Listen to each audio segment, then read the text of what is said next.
ঢাকার কোলাহল, যেখানে সে এক শান্ত স্তব্ধতার রূপ নেয়, ঠিক সেখানেই রাজ উকেল আধুনিক সীমানা পেরিয়ে মাথা উঁচু করে দাঁড়িয়ে আছে এক টুকরো চিরচেনা রূপসী বাংলা ননভোগ গ্রাম।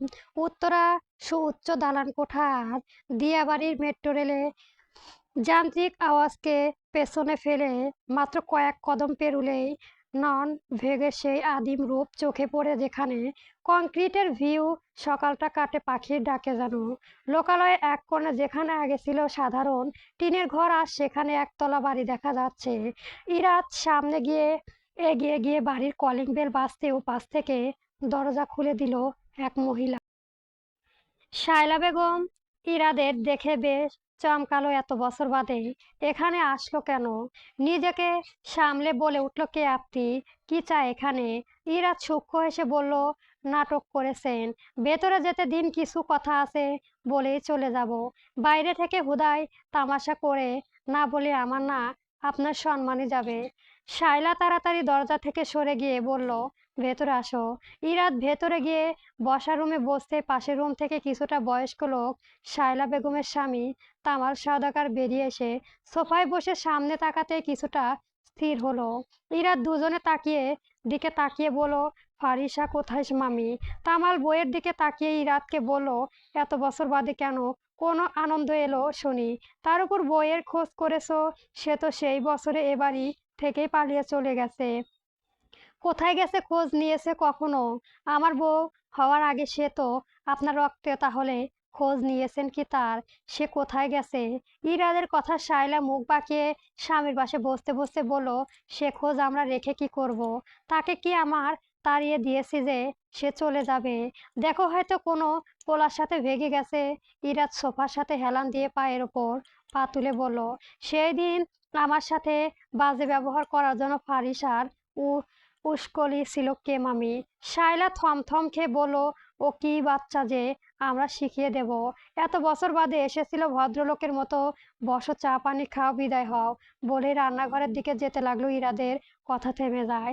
আয়েশা চৌধুরীর সাথে হাত মিলিয়ে কাজ করেছেন, সোজাসাপটা উত্তর দিলেই তো হয়। এর জন্য কত টাকা পেয়েছো? আমি তা দ্বিগুণ টাকা দেব যদি সত্যিটা বলতে পারো আমায়।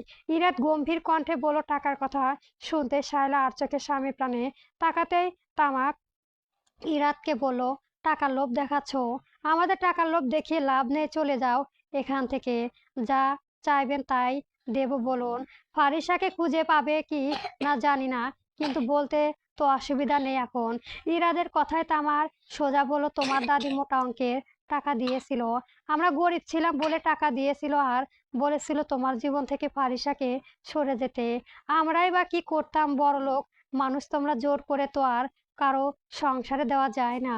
ইরাজ স্থির হয়ে ক্ষণিকের জন্য এতটুকু শোনার ছিল তার, যা জন্য টাকার লোভ দেখানো সে বসা থেকে দাঁড় হয়ে ধারালো গলায় বলল, আমার যা জানার জানা হয়ে গেছে, আর রইল টাকা।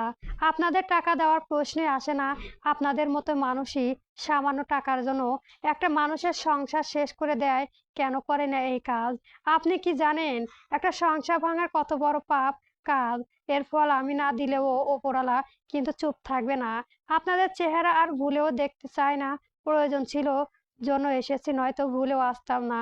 বলেই সদর দরজা দিয়ে এগিয়ে যেতে লাগলো। ফের পিছু ঘুরে বলল, ফারিসাকে তো ছোট্ট থেকে মানুষ করেছে, এতটুকু দয়াও কি আপনার মনে ছিল না তার জন্য? বলেই গট গট পায়ে বেরিয়ে গেল। ইরাত বেরিয়ে যেতেই সায়রা অবাক হয়ে চেয়ে রইল। ভেতর এসে তামাকটি বলল, কি পোলা, দেখেছে তো টাকার নাম করে সব জেনে নিল। আচ্ছা, শুধু দাদির নাম নিল যে? তামার দৃষ্টি স্নিগ্ধ তাকিয়ে বলল, এত আমাদের কোনো লেনদেন নেই শায়লা, তাই বলে দিলাম, শুধু মেইন মাথা যে ছিল তার নাম বলেছি। ওরা বুঝেনি আমাদের কি? রাত গাড়ি নিয়ে বেরিয়ে যেতে এক তরুণ বাড়ির সামনে এসে তার এক নজর দেখে গাড়িটা যেতে তার বড্ড চেনা মনে হলো। তবুও মনে ভুল ভেবে আর না ভেবে বাড়িতে চলে গেল। বসার রুমে দুজনে একসাথে বসে থাকতে দেখে, কিন্তু তুই এতক্ষণ কোথায় ছিলিস? ফারিসার খোঁজে গিয়েছিলাম, তোকে না বারণ করেছি ওকে না খুঁজতে? বারণের কথায় তরুণটি বলে উঠলো, ওকে না পেলে তোমাদের খবর আছে? কোন সাহসে ওকে তাড়িয়েছো তোমরা? এজন্য আমাকে এতদিন মিথ্যে বলেছিলে, তাই না? বাইরে থেকে যখনই কথা বলতে চাইলাম মিথ্যে বুঝিয়ে থামিয়ে দিতে। মা ভালো করে বলে রাখলাম। ফারিসাকে না পেলে সত্যি তোমাদের কি করব আমি জানি না, বলেই গটগট করে নিজের রুমে গিয়ে ঠাস করে দরজা আটকে দিল। তা দেখে শায়লাত আমাকে বলল, দেখো ছেলে কি কথা, ওই মেয়ের জন্য আমাদের সাথে এমন করেছে, ভালো লাগে না আর যত্ন নষ্টের। ওরা ওই মেয়ে, তোমায় বলেছিলাম ওর মামার বাড়ি থেকে কোনো বাড়িতে আসতে বলে, এখন বুঝো ঠেলা। এত বছর তো মামার কাছেই ছিল, তাহলে বাড়ি আনার মানে কি? বলেই নিজের কাজে গেল শায়লা। আর তামাল সেখানেই বসে রইল স্থির হয়ে। প্যালেস দুপুর হতেই ইরাত ফ্রেশ হয়ে বেডের ওপর বসলো ল্যাপটপ নিয়ে। ইরাত আসবো। ইরাত মাথা তুলে সামনে তাকাতেই মাকে দেখে বলল, আম্মু তোমায় কি আমি বলেছি আমার ঘরে আসার সময় পারমিশন নিতে? এসো তো। ইফাত হেসে ভেতরে ঢুকে ট্রে করে কিছু ফল আর জুস নিয়ে বেডের ওপর রাখলো আর বলল, সকালে কইছিলে নাস্তাও করলি না, নে এগুলো খাতো। ইরাত ল্যাপটপটা পাশে রেখে মায়ের কোলে মাথা রাখলো আর বলল, আম্মু আমি বাবা হিসেবে কেমন হব বলো তো? ছেলের কথায় ইভা ইভা আর চুলে হাত বুলিয়ে বলল, তুই কি ফারিসার খোঁজ পেয়েছিস? ইরাত চোখ তুলে মায়ের দিকে তাকালো, মাথা দুলিয়ে বলল, ফারিসার সাথে তোমার নাতিও আছে আম্মু।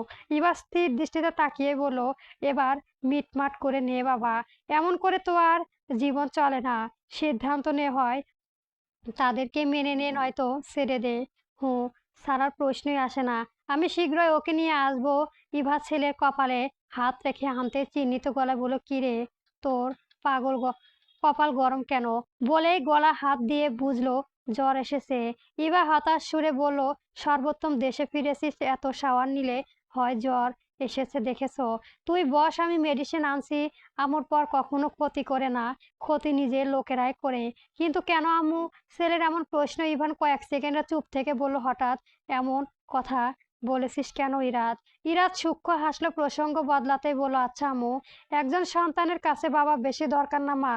ইভান ছেলের এমন ছেলে মানুষের প্রশ্ন শুনে না হেসে আর পারল না।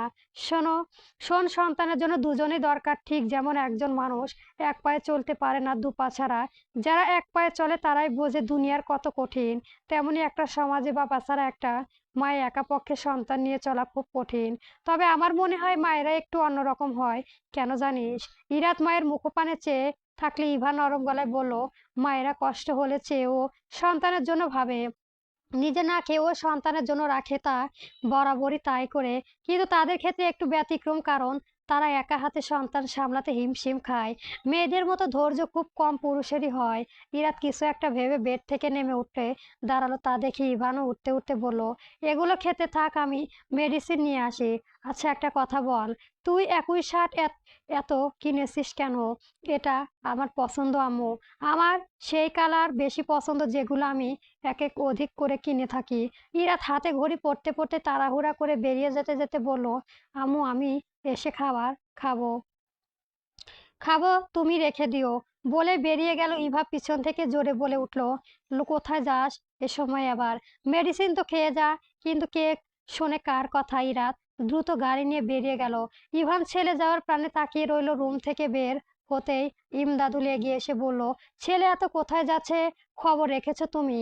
শোনো, ওই মেয়েকে যেন এই বাড়িতে আর না, তুমি আর ছেলেকে ভালো করে বুঝিয়ে বলতে, নয়তো মা কি করবে জানায়, জানোই তো। ইভা স্বামীর কথা শুনে চুপ করে রইল। জীবনটা তার ছেলে, সে কোনো তার পরিবারের কথা শুনে একটা মেয়ের জীবন নষ্ট করবে?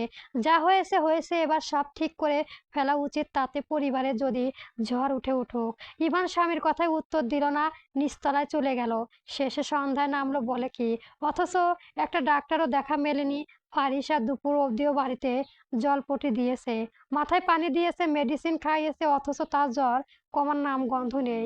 জিসানকেও বলতে পারছে না। জিসান চাকরির জন্য সিলেটে তার মামার সাথে দেখা করতে গেছে সকালে, সাথে তার মাও গেছে। হসপিটালে এসেছে বিকেলে, কিন্তু নিচে সরকারি কেবিনগুলো সব ভর্তি হওয়ায় তাকে কেবিনে বাইরে ফ্ল্যাটে আশ্রয় নিতে হয়েছে। পাশে আরো রোগীও আছে যারা ওর মতোই নিচে বসে আছে। ডক্টর বলেছিল কেবিনে রোগী শেষ করে তারপর বাইরেগুলো দেখবে, কিন্তু তাদের আর আসার নাম খবরই নেই। কিছুক্ষণ আগে একটা নার্স এসে শুধু জ্বর মেপে গেছে। ফারিসার ছেলের এমন জ্বর দেখে কেঁদেই উঠলো। আগে কখনো এত জ্বর আসেনি তার, তবুও কখন থেকে কেবিনে ঘুরপাক খাচ্ছে। ডাক্তার যেন আসে। ওপরতলায় সব কেবিন স্পেশাল, যা নেওয়ার মতো ক্ষমতা ফারিসার নেই। আমাকে দাও ফারিসা। কোনো পুরুষ কণ্ঠ পেতে ফারিসার মুখ তুলে তাকালো, দেখলো ইরাত। সে সময় মায়ের কথা সাথে গল্প করতে করতে ইরাত নিজের জ্বরের কথা ভাবতে ইয়াসের কথা মনে পড়েছিল, কারণ সেই দিন দুজনে অনেকক্ষণ গোসল করেছিল। তারপর তাড়াহুড়া করে ফারিসার বাড়ির সামনে আসতেই দারোয়ান জানায় তার নেই। ইয়াসের জ্বর আসায় হসপিটালে গেছে, কিন্তু কোন হসপিটালে তা বলে যায়নি। ইরাত খুঁজতে খুঁজতেই এই হসপিটালেই এসেছে। ইরাতকে এখানে দেখে ফারিসা নিচু গলায় বলল, এখানে কেন আপনি?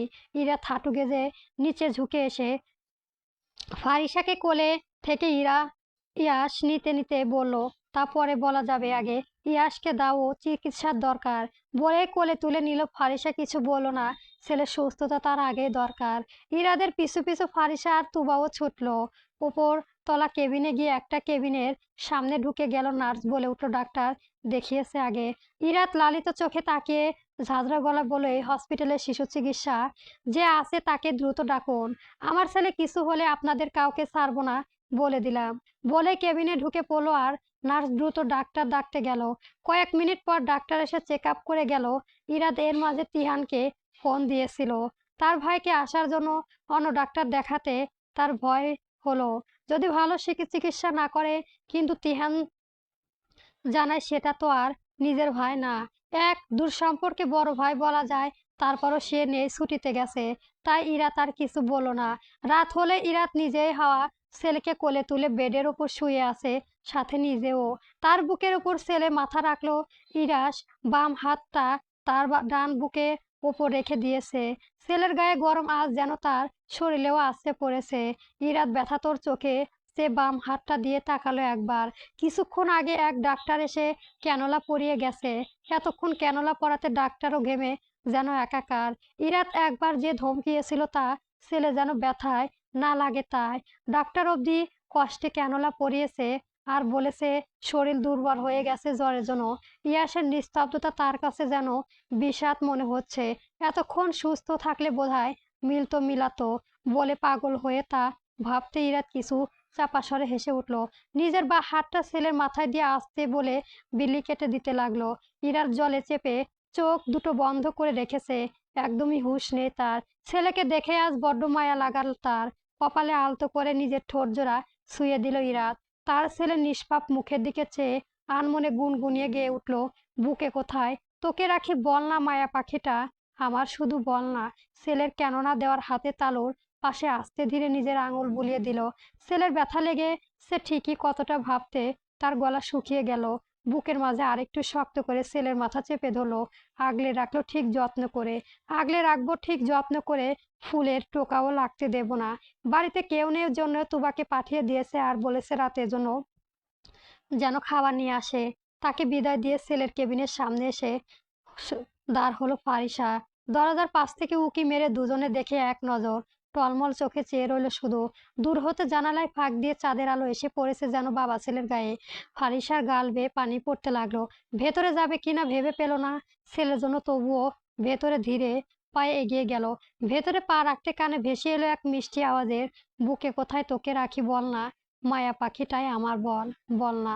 ফারিসা এগিয়ে আসতে ইরাত চোখ মিলে তাকালো তার দিকে। ফারিসা ইরাদের তাকানা দেখে বলল, আপনি জানলেন কি করে আমরা এখানে? খুঁজেছি তো অনেক জায়গায়, পরে ভাবলাম বাড়ির পেছনের দিকটায় তো একটা হসপিটাল আছে, তাই এখানে এসেছি খুঁজতে। ভাগ্যিস পেয়েছি। ছেলের এই হাল হবে দেখতেই বুক ফাটছে আমার। ফারিসা ধীরে গলায় কিছু বলতে যাবে তার আগেই ইয়াসের গলা পেল, আম্মু মাথা ব্যথা করছে। ভাঙা গলায় বলে যে ফুপিয়ে কেঁদে উঠলো। তা দেখে ইরাস ইয়াদের কপাল টিপে দিতে দিতে শান্ত গলায় বলল, এই তো বাবা কপালে মেসেজ করে দিচ্ছি, এক্ষুনি ঠিক হয়ে যাবে। ইরাসের চোখ লাল দেখে ফারিসা নিজের অজান্তে ইরাসের কপালে হাত রাখলো আর বুঝতে পারলো তারও জ্বর। ইরাত মুখ ঘুরিয়ে তাকাতে ফারিসার কপাল থেকে হাত সরিয়ে পেছনে ঘুরে বাইরে যেতে যেতে বলো, নিজে অসুস্থ শরীরে কি করে আছেন ডাক্তার? ডাকছি আমি। ফারিসা বলে চলে গেল ইরাত। আর ডাকলো না ফারিসাকে। তারও জ্বর রাত দেখে খুব বেড়েছে, আর তার উপর খাওয়া হয়নি আজ সকাল থেকে ভালো করে। চুপটি করে ছেলে মাথায় টিপে দিতে লাগলো। গল্পটি কেমন হয়েছে অবশ্যই জানাবেন। যদি ভালো লেগে থাকে নেক্সট পার্ট অবশ্যই পাবেন। গল্প তুমি এলে বসন্ত নামে।